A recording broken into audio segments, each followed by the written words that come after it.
Wara 3 ijiem ta' tfittxijiet mill-forzi dixxiplinarji fiċ-Ċirkowwa instab il-ġisem bla ħajja tat-tifla Pollakka ta' 13-il sena li tnejn għal ħabta 6 ta' filgħaxija inġarret mill-mowġ qawwi fil-ponta taċ-Ċirkowwa. Kien is-sit one.com.mt li b'mod esklusiv żvela l-identità tat-tifla bħala Oliva Wojnowska.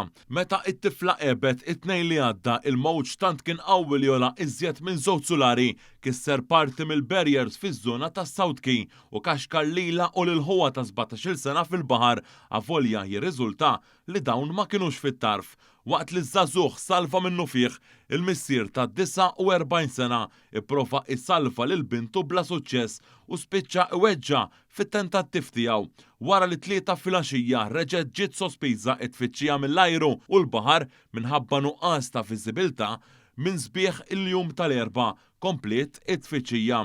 Intużaw ukoll id-dajsa Melita 2 u l-helikopter tal-Forzi Armati u r-rib u d-dron tad-Dipartiment tal-Protezzjoni Ċivili waqt li saret tfittxija minn fuq l-art. Hawn buaddasa tal-Forzi Armati ta' Malta u 4 qawwiema mid-Dipartiment tal-Protezzjoni Ċivili niżlu fil-baħar minn Paradise Bay biex ifittxu fl-inħawi sal-lukanda fil-post. Fl-istess żona ġurnata qabel kienet instabet biss il-ġakketta roża li kienet libsa t-tifla.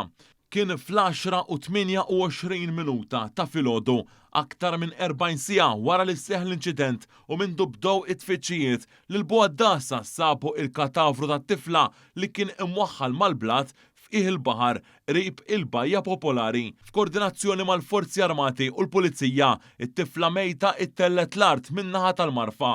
Il-katavru ġie identifikat bil-qraba tagħha fuq il-post. Kien il-Ministru għall-Intern Byron Camilleri li ħabbar fuq il-midja soċjali li sfortunatament il-buaddasa kienu sabu lit-tifla bla ħajja u qal li tingħata l-assistenza kollha lill-qraba li kienu waqt tagħla f'pajjiżna permezz tal-Police Support Response Team.